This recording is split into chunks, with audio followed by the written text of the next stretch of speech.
Let's get back to our business. We've got 9 attendees and the 8 of us who are participating right now, and there's nobody else waiting.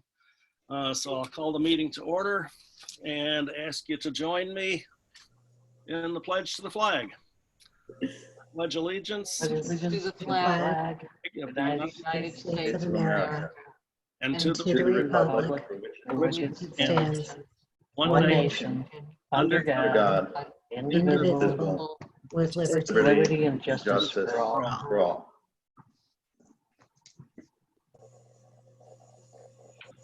First order of business tonight is the approval of the minutes from our April 13th meeting. Were there any corrections or additions to those minutes?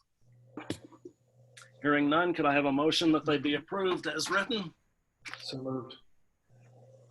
Second. The motion. Who made the motion? No. Motion by trustee Shaw, second by John. trustee Raymond. Any discussion? All in favor say aye. Aye. Aye. All opposed say nay. Minutes are approved. The next order of business is we have a presentation tonight from Sam Doubleday from Blue Rock Solar on the New York State Community Distributed Generation Energy Program. And Sam was with us a minute ago and now I don't see him. He's in the participants with his hand up. In the Oh, attendee. I've got the wrong thing checked. Okay, now I got him. So I am going to promote him to a panelist so that he can, and I suggest you change your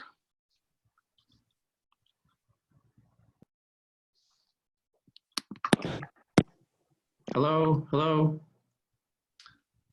Hi. Hello. There we are. Hi. There's Sam.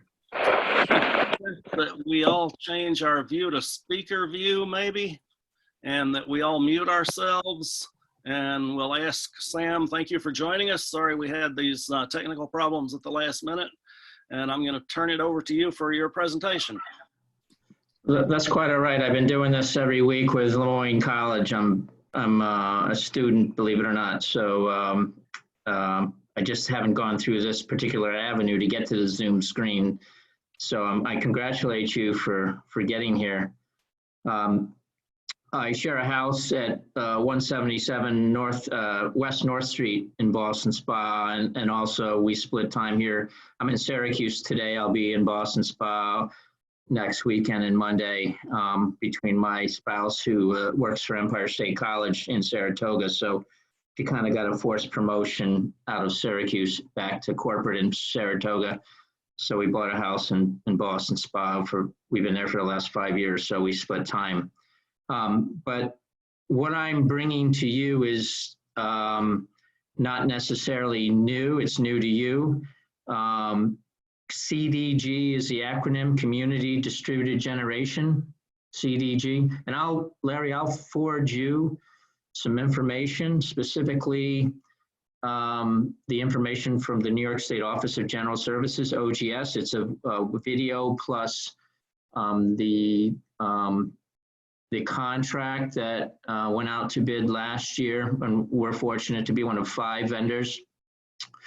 At a 40,000 foot level, it's simple as this. It's not asking you to buy electricity or be involved in natural gas in any way. It's an additional program that you can personally benefit from at home, as well as all your village meters, your electric meters. And essentially it's a program called CDG, Community Distributed Generation, that is meant to create electricity generation facilities within your community, and then to distribute that electricity within your community. As part of our strategic comprehensive energy policy that the Cuomo administration has been thinking about and implementing probably for the last 5 years. And if you want to think of it this way, the name of the book is Community Distributed Generation. The first chapter is called Community Solar. And that's why I'm with Blue Rock Solar, and that's what we do. We don't put solar on your homes. We don't put solar on the roofs of your village or town buildings. We, with partners, build small and large solar farms on lots of land that we have in upstate New York. That electricity is fed onto the grid. It comes into your homes. It comes into your village meters as a credit to your bill. And through the Public Service Commission and through NYSERDA and the Cuomo administration, it's guaranteed for the next 20 years to be at least a 10% discount to what you are already paying for supply, delivery, and demand charges on your national grid utility bill. So it's a monetary credit. There's a separate line item called CDG. And if you have a $200 bill for your home, or let's say for your village building, $100 goes to natural gas supply and delivery. Another $100 goes to electricity. You got a meter fee. You got delivery of electricity. You got supply of electricity, and maybe you have demand charges, and then you have taxes. That $100 is now eligible for simply signing up with a credit provider like my company or others for a 10% discount. So now you pay $90 instead of $100. And it sounds too good to be true. It is true. It's very good. And it's part of this policy that the Public Service Commission has put into law July of 2015.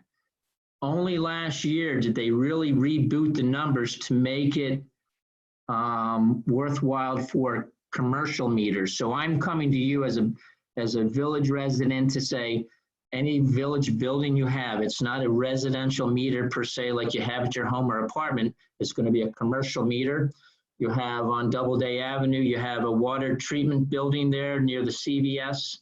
So there'll be commercial electric meters, as well as, quite frankly, you folks, and we're signed up at 177. We're signed up here in Fayetteville for this community solar / CDG. So we will be getting, through my company, a 10% discount on that electricity expenditure that we do every month.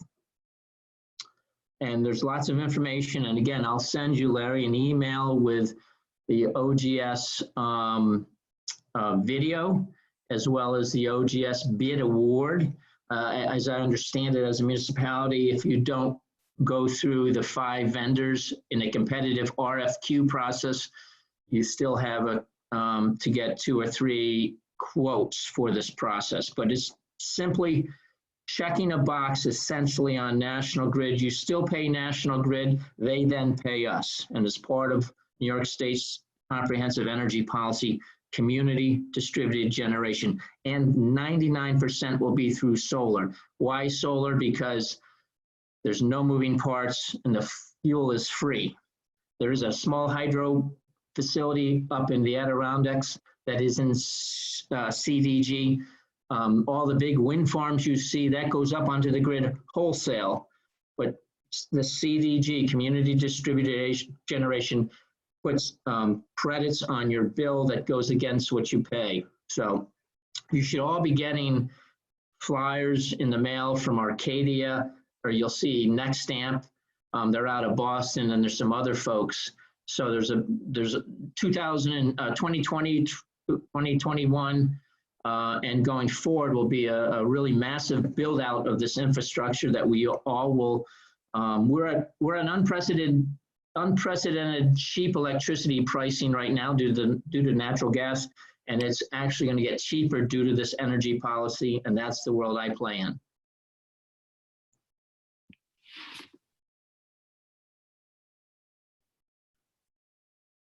You're still on mute, Larry.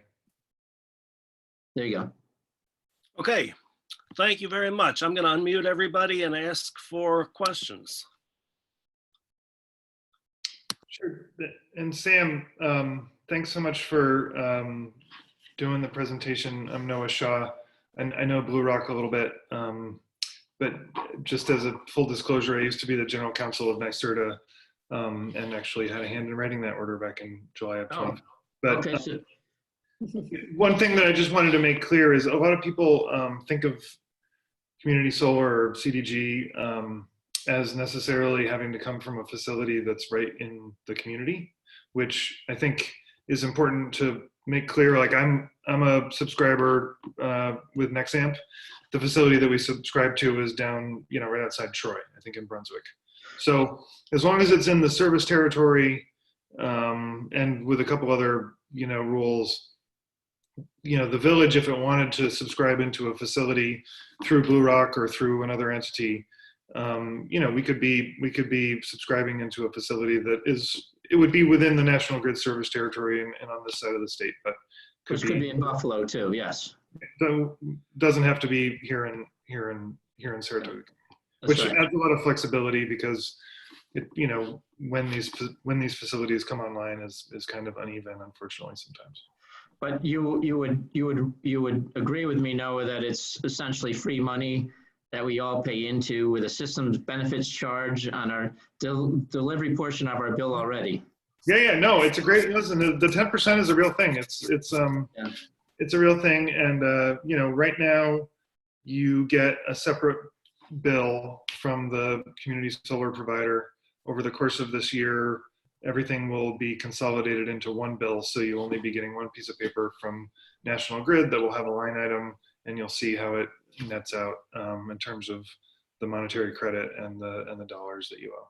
And they've promised July 1st, I believe, National Grid is going to be the first utility company to really do this consolidated billing. So you have no interaction with your community solar or CDG provider other than setting it up, which is part of the we've all complained that there's an adoption rate that people just can't understand. So if we can make it simpler, and this consolidated billing where you don't get two bills as part of the process. So National Grid has promised that when you do sign up, it should be just one bill from utility company with that line item starting July. So we'll see. Yeah, we'll see. One question, and then I'll turn it over to other people. Do you have a facility right now that has like an anchor tenant available? So in other words, I mean, the village is not huge. The village load is not huge, but it's obviously a commercial customer. And, I'm curious about whether you have facilities right now that have openings for, non-residential customers.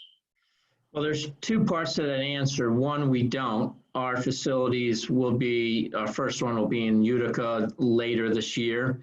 Number two, we're finding, for example, with the village of Lake George and with the town of Malta, who just went out to RFQ, and we've replied, a lot of your meters are not commercial by definition of demand.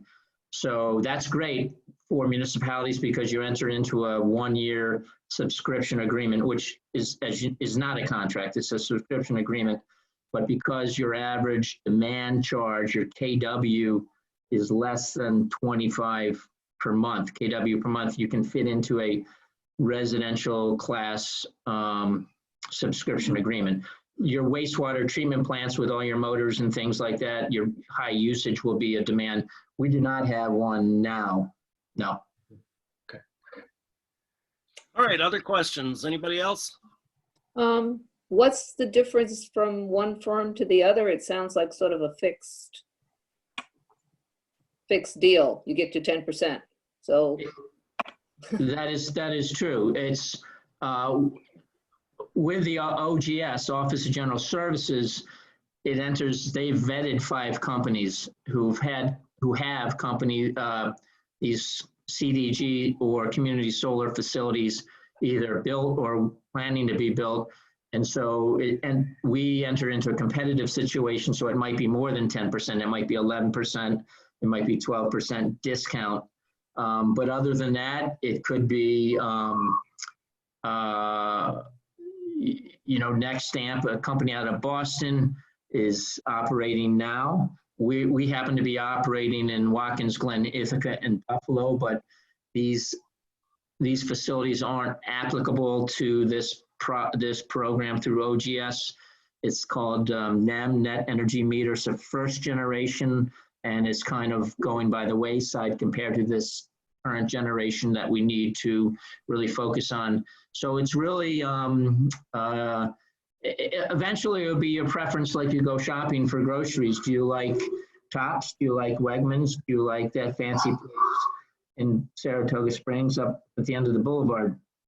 You know, do you want to work with a Central New York company, a New York-based company? Do you want to work for a company that's outside of New York State? But through the OGS bid, you enter into a competitive situation where you might get an extra percentage point of discount, and that will typically follow through to any residential folks that the town or village may want to promote too. So.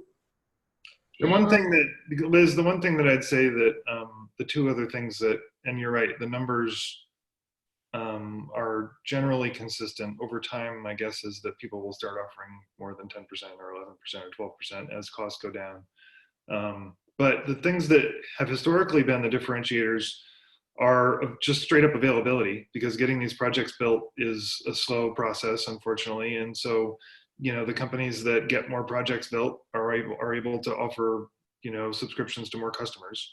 The second thing is just the customer service kind of interaction, the interface between the company and the customer on a monthly basis, if there are questions about the bill or whatever.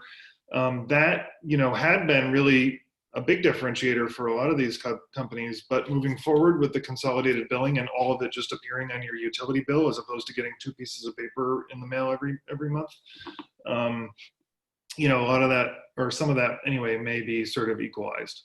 So I agree. I mean, at this point, it's like, once you decide that you want to do it, then you figure out who has availability for the kinds of subscriptions that you are, you know, that fit your meters. And then you move forward, and there's not a huge difference probably between a lot of the offerers. You do be a little bit careful, because a lot of these folks, and not Blue Rock at all, but there are some companies out there who will go around and offer subscriptions and get people signed up on contracts because it's good for their financing, but then they don't actually deliver the project, right? And so you're like waiting around for a year, nothing ever happens, and you know, you end up sort of having lost all that time. I think what you're referring. Question for you, Noah. Is this our only alternative, you know, to lower our bill? I mean, it's a good alternative. The great thing about community solar is it's really simple. You know, it's like, it's really simple. And I think that that's what's been attractive to it. You know, I remember when I was at the Department of Energy, a guy from the National Renewable Energy Laboratory walked into my office. This was like 2012, and said to me, you know, only 25% of the people in the country can actually put solar on their roof. So the rest, that's the community solar opportunity. And what's great about it is, you know, you don't have to have somebody over to your house. You don't have to put a bunch of infrastructure on your property. It's just like, but you still know that you're supporting some panels that are out there and offsetting what would otherwise be dirty energy on the grid. Okay. I just want, you know, for the village, is there another program or something that's out there? The other programs are like community choice aggregation, which, you know, can be coupled with CDG. Everybody loves the idea of CCAs. It's really complicated. There are a lot of agreements to enter into. Saratoga, as you know, recently did it, and some of the other capital district towns have done it. It's something that we could look at. I don't think they're mutually exclusive. And then there are lots of ESCOs that you can buy energy from that will tell you that it's clean. You know, they offset their generation. I mean, one thing to remember is that, like, electrons are electrons are electrons. Once they go in the wires, they're not green or brown, right? So it's like a big, huge bathtub with lots of faucets and lots of drains, and it's all about the crediting. It's not like, you know, electrons that are generated at a facility 50 miles away end up in your house. You can't control it, obviously. I understand. Some people don't quite grasp that. I think it's important to understand. Well, we've got a lot of kilowatts on our roof, so been there. Yeah. All right, any other questions for Sam? I will forward the materials that he sends me to the board, and we'll take this back up at our next meeting. Any other questions? thank you very much for joining us Sam, this whole day. We appreciate it. And Okay, I look forward to getting the information from you. tell Michael Francis I said hi. I will. Thank you very much. Okay. All right. Moving on then to mayor announcements. I want to announce early on for those people who might want to make a public comment at the end of the meeting that public comments are only taken by email tonight. So if you want to make a public comment when we get to that point in the agenda, please send email to villageclerk@villageofballstonspa.org. And you can send those at any time, but obviously we'd rather you didn't wait till public comment time to do that. I wanted to follow up on a discussion last time. We had a public comment about some traffic issues, particularly on Hyde Boulevard. There's nothing on the agenda about that tonight, but I want everybody to know that the board has been actively researching options, and there have been a lot of emails going around with ideas and thoughts, and we are pursuing this. We are looking at a variety of options, and we will have it on a future agenda, probably at the next meeting. Next, unfortunately, I have to announce that the Memorial Day Parade has been canceled. The committee that was organizing that activity asked me a couple of weeks ago what the likelihood was of being able to have an actual parade at that time, and I said it depended on the governor. And then he announced that the closing was extended to May 15th, and it was the committee's opinion that they could not put together a credible parade starting May 15th. They didn't want to do the work if it wasn't going to happen, and they didn't have time between May 15th to do it. So they've canceled the parade, and they're hoping to have a small ceremony with appropriate social distancing on the day instead of the parade. Hey, Larry. Yeah. So two quick things. One, I think we lost Sean from We did, yeah. He's in the attendees, but we lost him from the panel. Oh. And then the other question was just, and I'm not suggesting this, I'm actually just curious about whether the conversation came up about whether the Memorial Day Parade needed to be done Memorial Day. I mean, what if we did it in like the end of June? I don't know. I mean, does it, I understand obviously it's different. But did anybody think about whether, you know, it might be, let's say we got the go ahead on May 15th, which I'm not sure that that kind of activity is going to be in the sort of first phase of the kinds of things that are allowed. So it's kind of probably not, but if it were, like, did anybody think about doing it in some later in June or in the summertime sometime? I think it's probably premature to speculate about that at this point. There have been discussions about having a village-wide celebration whenever we get out of this and can do that. Oh, that's going to happen whether we organize it or not. Yeah. It's going to be in my barn. Specifically called a Memorial Day thing or not, I think it's a little early to speculate. Yeah. Along those same lines, I did file all the FEMA paperwork to make us eligible for federal aid, if indeed the federal government ever includes municipalities in their aid packages. There was a deadline for filing that paperwork based on when the declaration was on from the federal government, and so I had to file the paperwork by now, even though they haven't issued any money to us yet. But if they do, we're registered and we're in the pipeline, and we are keeping track of our pandemic-related expenditures so that we would be eligible to be reimbursed. I wanted to mention the subject of budget transfers to the board. We are prohibited by state law from overexpending any budget line. So by the time we close the books, within 30 days of June 1st, all of our expenditures will need to be charged to lines that have sufficient money in them to cover those. The typical way to handle that when you need to overexpend any one line is to have budget transfers from other lines that are projected to be underexpended. That's typically done on a monthly basis throughout the year as things arise. We have not done that this year because we've had so much other financial stuff. The treasurer's staff has been overwhelmed. So between now and the next meeting, it's my goal to compile a list of budget transfers for the current year's budget. I'll ask you to approve those. It'll be, and that will be an amendment of this year's budget to make sure that we don't overexpend any line. So I just wanted to give you a heads up that that's coming down the pike and that you'll probably have a list of budget transfers on the agenda for the next meeting. I've been talking to Shelby Schneider about the next wave process. I wanted to give you an update on the timeline. We're expecting their draft report sometime shortly after the middle of May. That's a couple of weeks from now, maybe 3 weeks from now. Once we get that draft, we'll have a chance to review it, and we'll set up 2 sessions, public sessions, probably on Zoom, I'm guessing. One will be for all of the focus groups combined, and the other will be for the general public.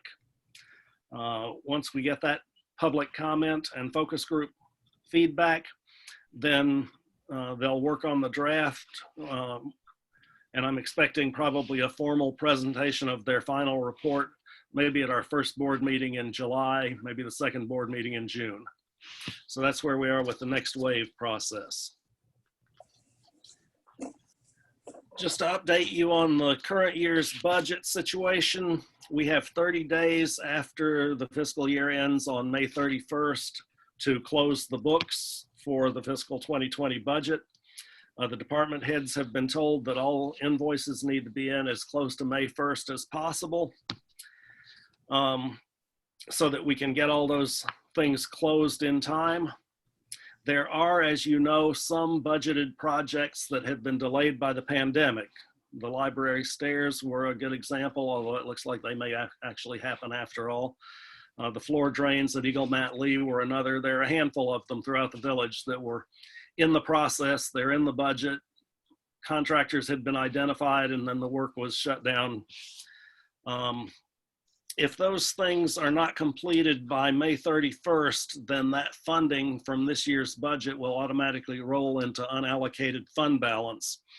I've asked the department heads to compile for me a list of such projects that are in the works, that are in the budget, that because of the pandemic are not going to be completed in time. And sometime in June, we can amend the fiscal 21 budget to roll the necessary funds from unallocated fund balance into our operating budget for next year to allow those projects to take place after the beginning of this year. And last, and maybe most optimistic, the Saratoga County Treasurer's Office did an analysis of the likely impact of the COVID pandemic on sales tax revenues for the 2020 calendar year. So that's not the same thing as our fiscal year, which goes from June 1st to May 31st, but the June 1st to December 31st part of our coming year will be in this calendar year for the county.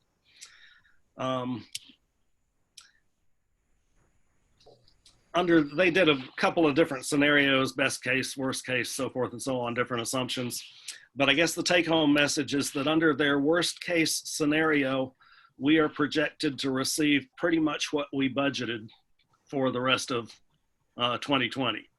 So unless the Saratoga County Treasurer's Office is way off, we are not going to take a big hit on sales tax revenue as we feared we would, at least in 2020. We don't have any forecasts yet for January 1st, 2021. So I thought that was very good news and wanted to share it with you.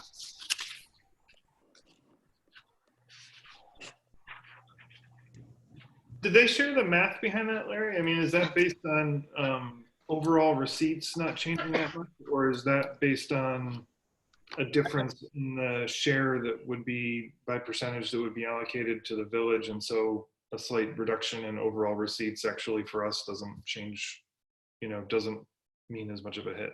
their basic assumption was what percentage less sales tax revenue they would collect. That was the basis for the So analysis. they didn't get into the second level of the math yet. It was huge Excel spreadsheets with every municipality and Yeah. Okay. all sorts of columns. Moving on to old business. I've been talking to Councilor Ferradino about pending issues on her desk, and she had some things on her list that people had given to her or suggested we needed to work on that I wanted to talk about. Some things we know we're ready to go and we're moving forward on, but some things I was not entirely sure whether we were ready to go, and some things I was pretty sure we're not ready to go. So I thought maybe we could just take a minute to talk about some of these issues. The first one was sidewalks, construction specs, installation for new construction, reimbursements, and so forth and so on. I think sidewalks are a really big issue. It's come up in a variety of contexts, and I know it's going to be a major recommendation from this next wave study that we're having done. So it seems to me that we're probably not ready right now to say exactly what we're going to do with sidewalks, and it might even be one of those things we need a committee to study sidewalks and get back to us. And in addition, of course, we've got the transportation linkage grant that's going to bear on sidewalk issues. So I am thinking, unless somebody thinks differently, that one gets put on hold for a while until some of these other issues get worked through. You got any comments, Liz? No, I think waiting until we get, the results of the Saratoga Prosperity Partnership, which, from the preliminary results showed that as one of the major concerns, and the fact that the CDTC grant will be specifically addressing transportation issues, which includes, walking and sidewalks. So I think it'll be a major part of that initiative as well. And it's probably premature to, start putting programs in place that address sidewalks at this point. Can I just ask a quick question on the timing of those, which is that if we did wait for those two things, would that mean that we would basically miss this construction season? I'm just wondering whether there are any low-hanging fruit, sort of obvious things that we all know need to be done, like updating the per square foot or per linear foot compensation, changing it from not just repairs, but to installations, or is it the other way around? Changing it from just installations to also repairs. Like those two things seem like obvious things that don't need to be related to a broader program, which I'm all in favor of. But I just worry that it just seems like there are a couple kind of no regrets kind of things that we could probably. You're correct. All we have to do with the current sidewalk ordinance is change the language, take the numbers out of it, and say that the numbers are going to be set by the board, right, from time to time. What did we have allocated for sidewalks in our budget? 10,000. And what did we? Traditionally, we've had like 6,000. So I mean, there'll be, if we change the rules to allow repair to be compensated, but we still only have 10,000 to put towards it. Right, I understand, but we can be very clear that it's a first come, first served thing, and it's just, I think based on Ray Otten's experience, I think, repair should be included. I agree. Most of the work that needs to be done is repair. Yeah, most of the work that needs to be done is repair, and the fact is the percent or the dollar contribution, I don't think has changed in years. So it seems to me like we could pick up those two minor things as a no regrets, I don't think within the long range planning to potentially add sidewalks, do major repairs. standard are we going to hold repair to? That's an excellent guess- question. Is that not something that the building inspector looks at now? I don't know. I think Jeff actually is the one that reviews when somebody adds new sidewalk. Right. He would review it, but I guess the point I'm going towards is we should adopt some sort of standard specs for either, new or repaired. And frankly, the easiest thing to do is adopt the state spec, so we don't have to write our own. So. Good. Now, I mean, there are instances where I've seen sidewalks self-repaired and they don't hold up, because whoever did it, the homeowner didn't Yeah. do it to those standards and it fell apart. All right, the next item. So yeah, we'll go ahead with the simple changes to the current law. But in terms of a larger, big picture study, we'll wait till these other two things come in. There was something on the list about tree removal in utility strips, and I'm not sure I understood what that was about. Anybody know? Well, we still have, I think in the village, a number of stumps. National Grid has just been through, at least in our area, and have taken out a number of trees that, were diseased and were hindering the power lines. I believe we have a current policy, if a tree is diseased or a branch, a major branch falls, then, DPW handles it.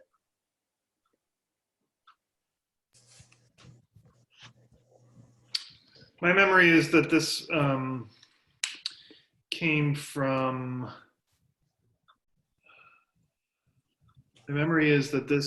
out of some concerns raised by downtown businesses that certain of the street trees on Milton Avenue were overgrown and either needed to be trimmed or cut down.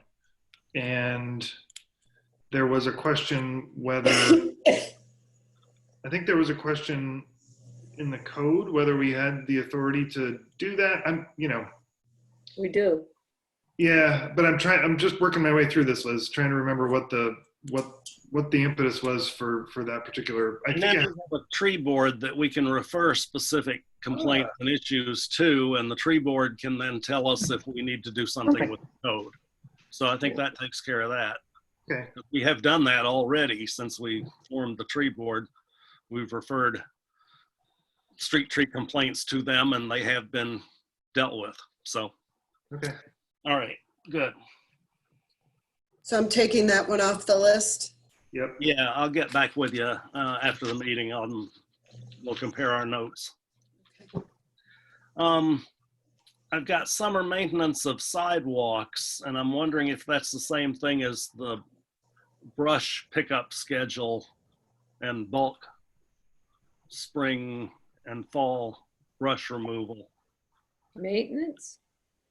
Summer maintenance of sidewalks is what it says. It was, if I recall, that was the addition of also keeping a clear zone on the sidewalks Yes. so that it Oh, could be that was- traversed. Well, we do have the new code that deals with the trees and trimming the lower branches, within, I think it was what, 8-9 feet, and it's. I thought we also were going to include that if shrubbery or brush was encroaching on the walkable path, that also needed to be addressed. We I were. think Yes. it's there. But But it was in there too. yeah, so I think it's check. more a question of enforcement of that code. Yeah, I think that was going to be very similar to not shoveling your sidewalk. Yeah. That you were going to be given a notice, and then if it wasn't taken care of in a certain period of time, then DPW would have to go out and take care of it. Mm-hmm. Makes sense. Thanks. I think the rest of the stuff on this list is all zoning and code issues. And I think personally that we probably want to have a group get together to review our zoning regulations. I think trying to hit each thing one at a time is probably not going to be a productive way to do that.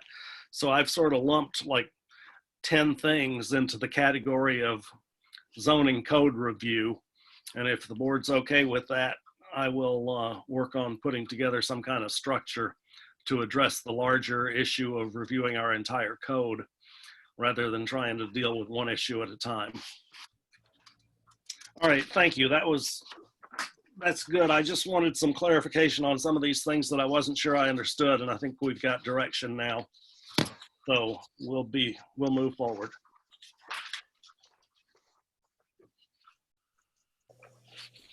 That brings us to new business. Could I have a motion, please, that Sean Thorpe be appointed a part-time police officer for a period of 1 year? So moved. Second. That motion was by Trustee Fitzpatrick and second by Trustee Shaw. Any discussion? All in favor say aye. Aye. All opposed, nay. That motion carries. Could I have a motion that the Saratoga Balloon and Barbecue be granted permission to change the date of their event from June 19th to August 14th due to the current state of emergency? The same conditions will apply to that new date, and they'll need to provide an updated certificate of insurance. Is there a motion? I make that motion. Motion by Trustee Cormos, second by Trustee Raymond. Any discussion? All in favor say aye. Aye. Aye. All opposed, nay. Motion carries. Could I have a motion that Saratoga Brewfest to be granted permission to change the date of their event from May 16th to October 10th for the same reason and with the same conditions? I'll make that motion. Motion by Trustee Fitzpatrick. Is there a second? Second.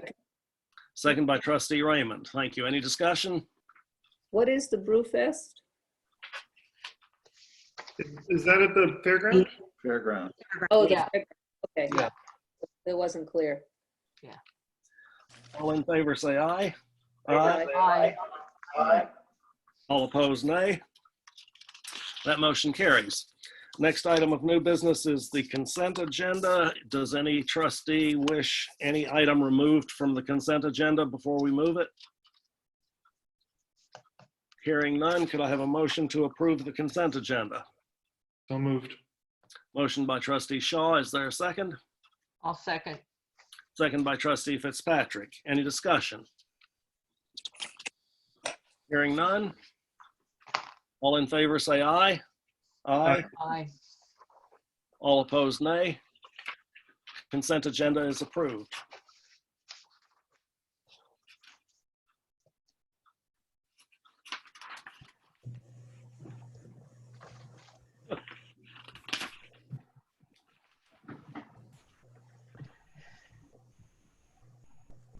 That brings us to commissioner reports. Does any commissioner have a report for us tonight? I do. Trustee Cormos. Just on April 21st, Park and Tree Board met.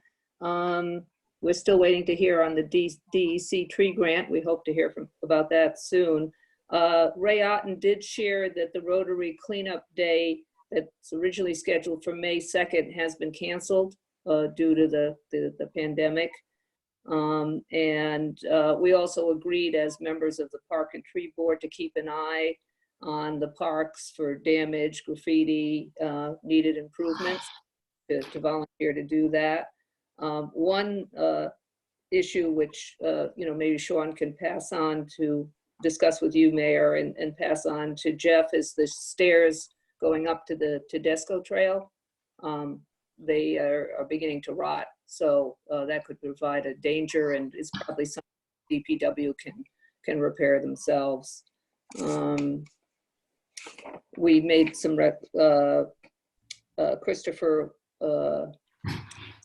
Williams is going to make some recommendations for Henry's for replacement trees. The previous meeting, we dealt with his tree issue and, gave him the advice that he can take those trees down because they're attracting bees. The only other thing is there are some tree stumps, I guess, in the park that should be removed at some point because they're, a hazard. That was about it. We had a successful meeting. In what Everybody park? down at In what park? the Iron Spring Park. Okay. The Thank you. Lions mentioned that there was some stumps left when trees were taken down. And I think that's also true around the village, that many times trees are removed, but the stumps remain. Yeah, we're in the process of addressing the ones of those that we know about. That's why I wanted to know where these were. Trustee Roman, you had a commissioner report. Yes, I just wanted to add that the DPW crews have gone through the entire village once and collected any loose debris. Of course, anything in bags can still be picked up by two of the waste vendors, Twin Bridges and County Waste. You still have, they're making their second round, and so you'll still have time to Memorial Day weekend to get out any loose debris that you don't want to bag. And then after that point, everything will either need to be bundled or bagged. Thank you. Any other commissioner reports? Yes, if I may, we did begin work on the stairs and the path up to the library. That began work today. We had sent, in response to the board's concerns and what we talked about, a letter to the vendor who is Caltolofano, Construction, about social distancing and masks, wearing masks. So they started this morning, and soon into it, they were seen working without masks. So both I and Andrea Simmons contacted the general manager, and that situation was addressed immediately and will not occur again. But they will continue to do the work. Okay, thank you. Is there any other business to come before the board tonight? Hearing none, it's time for public comment. If anybody in the audience wants to make a public comment, please email that immediately to villageclerk@villageofballstonspa.org. And I know that the clerk received at least one earlier today. So why don't we start with whatever you've already got, Terry? Okay. This is from Fire Chief Michael Bayshore, dated April 26th. As Fire Chief for the Ballston Spa Fire Department, I would like to respectfully address a concern that the Village Board planned on withholding fire protection budgeted funds for equipment purchases submitted for approval. In particular, money received by contracted services from the towns of Ballston and Milton from taxpayers who reside outside these village limits, but do reside within our fire protection district. As a fact, this year's fire department budget is solely funded by a negotiated contract for service from the towns that we now depend on. In return, we provide a savings to all Ballston Spa taxpayers by adding and replacing much needed fire equipment and training with no increase in their village taxes. While there is no question that it is the village board's as well as the fire department's responsibility to ensure that we are being fiscally responsible with those finances, it is also the commitment and responsibility of our fire department to be equipped and ready to respond to any emergency within our fire protection district. I would like all of you on the village board to understand the fire department is not here to spend taxpayer monies frivolously. We have come a long way over the past couple of years where we had to figure out how to continue to operate inadequate funding to a point where we can now begin to replace aging and obsolete equipment. I understand your concerns for fear of what might happen next year. The contrary to this statement, what about the fear existing now? I am not just talking about money. As first responders on the front line of this rapidly changing world, our budgeted items for purchase this year are now all that more important. We don't know what the future has in store for us, but it is my job to ensure that the fire department be as prepared for the future as possible. In this time of uncertainty, where businesses are closed, restaurants are serving on sidewalks, and our residents are afraid of their financial futures, so am I. That is why we have to be prepared, even more today than in the past, to be able to deal with the unknown. The items requested by our department are necessary for our own safety and efficiency to sustain our high level of protection to our residents we serve. Without these essential purchases, we will not be able to replace either outdated or failed equipment or to outfit our new apparatus that are scheduled to be delivered in the very near future. This could result in approximately $1.2 million worth of new apparatus that would have to sit on the floor of the station and not be able to respond to emergencies. We are a proud organization made up of 100% volunteers that take our oath to serve and protect our community very seriously and have done so for over 200 years. We spend countless hours putting much thought into every line item in our budget to ensure that we are getting the best equipment for the fairest price.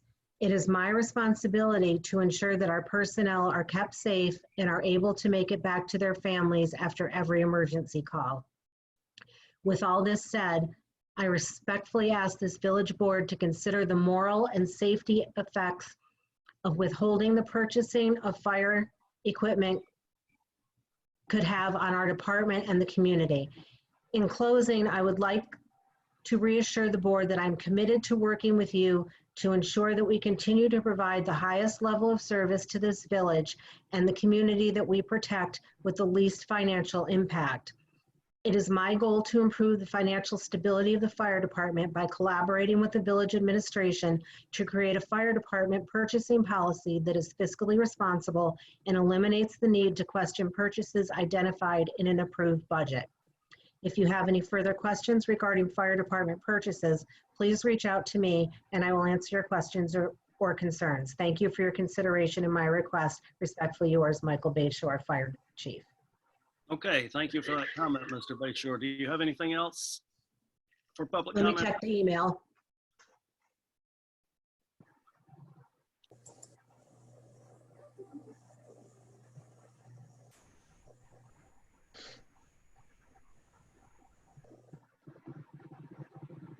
I have something from Gina Morosi. Okay, Hold on, I just lost it. Let me bring it back.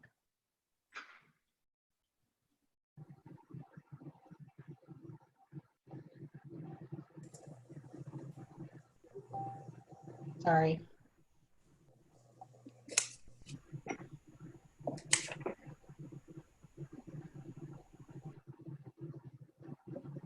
Good evening, Mr. Mayor and Board. I am writing this in response to Trustee Cormos's comments regarding her mask-making group at last meeting. While I applaud anyone doing good for the community, please note that there are literally hundreds of groups and individuals performing wonderful acts of kindness in our area. I think that it is very unfair for Trustee Cormos to use her position as trustee to self-promote her deeds and ignore all others. I also have a huge problem with an open letter that she posted on her group's page yesterday stating, and I quote, "You may have also noticed recently that the county, along with various municipalities within the county, have begun giving away free masks as well. We applaud these entities for joining us in our endeavor to protect Saratoga County residents by making masks more available to everyone." End quote. You have the unmitigated gall to thank the county for joining you. In what world is that thought acceptable?